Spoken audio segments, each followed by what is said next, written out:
Bem, para a gente entender como se dá esse processo, né, como que há um relativo isolamento dessas três regiões, Cuba, Brasil e Estados Unidos, como regiões escravistas, a gente precisa retomar a famosa Revolução Francesa para a gente entender o contexto do final do século XVIII nessa virada para o século XIX. Né? Como vocês sabem, a Revolução Francesa ela se deu no ano de 1789 e ela se alongou até o ano de 1799. Foram 10 anos de muitas agitações políticas, de muitas transformações no território francês, que repercutiram no restante do continente europeu e também nas Américas. Né? Dentre os efeitos dessa repercussão aí nas Américas, nós já estudamos e vimos o caso da Revolução Haitiana. Então, como que no Haiti o desarranjo, né, que a sua metrópole se encontrava acabou favorecendo um processo revolucionário único nas Américas, né? O primeiro exemplo de revolta abolicionista que foi bem sucedido, gerando um novo Estado-nação, né? O Estado haitiano, e que isso significou uma transformação profunda ali na região. Né? Primeiro, porque além de ser o segundo país, o segundo território a se separar da sua colônia, desculpem, da sua metrópole, né? Separar da Europa, apenas antecedido pelos Estados Unidos, ele é o primeiro a abolir a escravidão. Os efeitos disso, já discutimos, é muito importante, né? São muito importantes, tanto a nível ideológico, há um efeito muito forte, né, dessa questão da ruptura com o escravismo, como também a nível concreto, em termos das relações políticas, das relações econômicas e os efeitos a longo prazo que a Revolução do Haiti gera, uma espécie de dominó. Né? A começar, quando o Haiti vence o Napoleão, né, Napoleão tentou justamente retomar o controle após a Revolução, tentou restabelecer a escravidão, restabelecer as relações coloniais com relação ao Haiti, para poder mais uma vez voltar a lucrar com o Haiti, aquela colônia que antes era chamada da Pérola Francesa do Caribe. Né?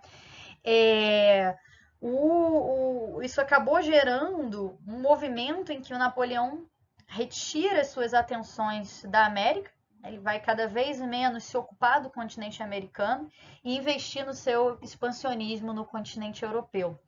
Nas disputas com a própria Inglaterra no continente europeu, gerando o que nós vamos falar posteriormente, o chamado bloqueio continental, que para nós brasileiros ele é muito familiar, né? Em função da crise que ele gerou, da relação com Portugal e como que Portugal, em função da sua aliança com a Inglaterra, acabou precisando transferir a sede da coroa portuguesa aqui para o Brasil. Nós vamos guardar isso para um pouco mais adiante, que a gente vai abordar mais essa questão. Ainda no que diz respeito à Revolução Haitiana, o Haiti não era o único território francês na América, né? A gente sabe que havia a Louisiana, e a Louisiana, que fazia fronteira, né, com os Estados Unidos, ela acabou sendo incorporada, comprada pelos Estados Unidos. Então, Napoleão vende essa região que para os estadunidenses era algo muito interessante incorporar ao seu território, primeiro porque havia uma preocupação de que aquilo gerasse qualquer tensionamento com os interesses, né, desses franceses que estavam aí na América. E para o Napoleão isso também foi interessante, uma vez que, né, a derrota do Haiti gerou uma dificuldade de gestão da América. Né? Então ele pôde focar melhor as suas energias no continente europeu e nas tensões que estava vivenciando e nas disputas com a Inglaterra. Então tudo isso gerou uma situação de bastante transformação ali na América. Né? Após a Revolução Haitiana, a gente observa os processos também relacionados com o expansionismo napoleônico. Napoleão, nesse processo de expansão do continente europeu, ele acaba invadindo a Península Ibérica, então ele invade a Espanha, invade também Portugal. No caso da Espanha, ele aprisionou os reis, né, que estavam em disputa, como nós vimos, aprisionou o Fernando e o Carlos, e isso gerou um distúrbio muito forte na Espanha, que com muitas dificuldades estava tentando resistir ao domínio napoleônico, ao domínio francês na metrópole e na colônia. Isso acabou pouco a pouco contribuindo para os sentimentos autonomistas e não muito tempo depois, a gente tem as lutas de independência, né, as lutas encabeçadas por figuras de destaque, como nós vimos, Simão Bolívar, San Martín. Então a gente vai ter aí os processos de independência na América, inclusive que contaram, no caso principalmente da luta do Simão Bolívar, com o apoio do próprio Haiti, né, em troca do compromisso com o fim da escravidão, né, e com o envio de várias tropas, né, com recursos, e também a própria população afro-americana, afrodescendente, né, no território espanhol se engajou ativamente nas tropas e, em troca, obtendo o compromisso com a liberação, né, com a abolição após esse envolvimento militar que eles tiveram, que foram muito importantes, inclusive naquele episódio famoso que nós falamos na travessia dos Andes, né? Então a gente tem essa presença negra muito forte e muito influente nos processos de independência. Conclusão, após as independências na América Hispânica, a gente tem um virtual a abolição da escravidão nessas regiões. Então, esse processo acabou gerando esse relativo isolamento, ou talvez não tão relativo assim, nas regiões dos Estados Unidos, o sul dos Estados Unidos, a região de Cuba e a região do Brasil. Se por um lado isso prejudicou a instituição da escravidão no sentido amplo, esses processos, né, como Eugênio Genovese, que é um dos autores que eu trabalho, não trabalhei com vocês nesse curso, mas eu trabalho com ele no curso de contemporânea para discutir algumas questões relacionadas à Revolução do Haiti, ele aponta que esses processos, né, que foram desencadeados principalmente no pós-Revolução Francesa, pós-expansionismo napoleônico e que teve esse ápice na Revolução do Haiti, contribuíram para minar a instituição do escravismo na América, e me parece que é bem apropriada essa interpretação. Por outro lado, esse relativo isolamento deu também algumas vantagens aos grupos escravistas aqui na América. No caso de Cuba, por exemplo, isso ficou bastante evidente.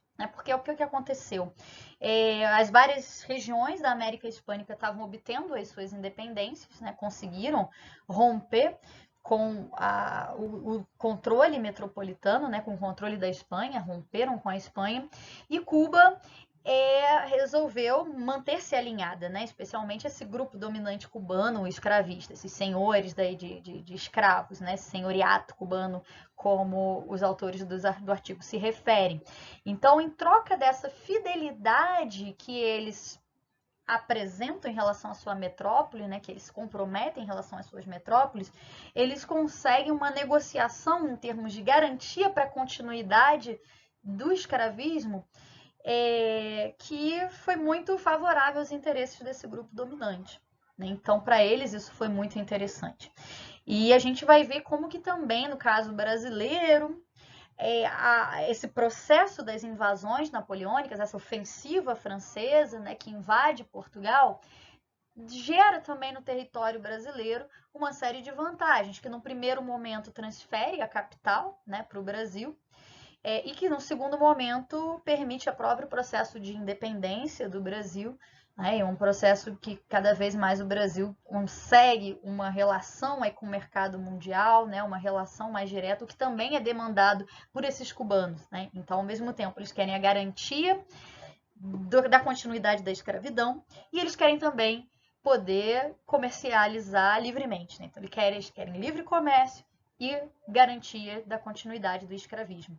E eles vão conseguir negociar isso de maneira muito significativa, porque os espanhóis estão meio que aí na corda bamba. Né? Eles já perderam quase todos os territórios na América, eles não querem perder Cuba. Então, essa vai ser uma das questões que os autores trazem nesse capítulo.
Portanto, é esse mesmo processo que deu uma vantagem ao Brasil em relação à situação anterior que o Brasil vivenciava. Então, se antes o Brasil estava numa posição de colônia propriamente, né, submetida ao menos em tese, a gente sabe que havia muito contrabando e tudo, mas em tese estava submetida à questão do exclusivismo, né, colonial, como é que fala mesmo, gente? Aquela relação. Agora me falhou aqui a memória exatamente o termo, pacto colonial, né? Que é essa obrigação da colônia comercializar tão somente com a metrópole, né? Ainda que na prática não fosse tão exatamente o que ocorria por conta das práticas de contrabando, havia pelo menos em termos de uma intenção, né, que o Brasil tivesse completamente submetido a esse pacto colonial.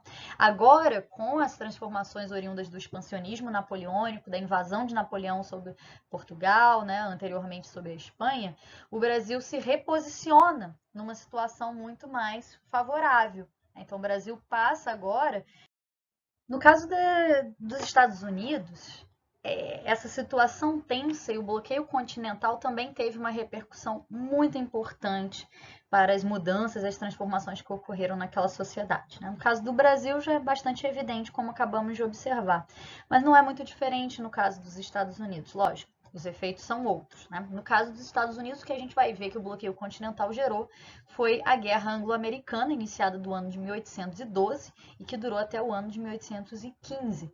Por que aconteceu essa guerra? Né? Então, basicamente, a gente viu que o bloqueio continental, que nós estudamos muito na história do Brasil, foi justamente aquela proibição de que o Napoleão impõe, né, em que o continente europeu, que os outros países comercializem com a Inglaterra, nessa disputa entre França e Inglaterra, né, eles se dividem, né, então ou você fica de um lado ou você fica do outro, sabendo que você ficar ou do lado da Inglaterra ou do lado da França significa comprar a briga do seu opositor, né, do inimigo daquele lado com o qual você está negociando, que foi o que a corte portuguesa fez ao ficar do lado da Inglaterra, acabou tendo Portugal invadido, né, nesse processo. Pois bem, nos Estados Unidos, o que aconteceu? Né? No período desse bloqueio continental, os ingleses pressionaram os estadunidenses justamente para que eles não estivessem em relação comercial com a França. Isso acabou gerando uma série de tensionamentos e os Estados Unidos não levou bem, né, essa situação. Né? Os Estados Unidos, lembremos, né, não era há tanto tempo assim que havia entrado em guerra com a própria Inglaterra para conseguir a sua independência. Então, os Estados Unidos cada vez mais foi criando embargos comerciais à própria Inglaterra, né? Então bloqueando a Inglaterra, uma vez que a Inglaterra estava abordando os seus navios, né? Estava tentando censurar esse comércio estadunidense. Então, a partir de 1808, os Estados Unidos começou a criar embargos também à própria Inglaterra, e depois esses tensionamentos acabaram levando a uma guerra mesmo, que foi essa guerra anglo-americana, em que os Estados Unidos efetivamente se posicionou contra as intervenções da Inglaterra, se posicionou contra a tentativa da Inglaterra interferir no comércio internacional estadunidense, e com isso eles entram em guerra. Né?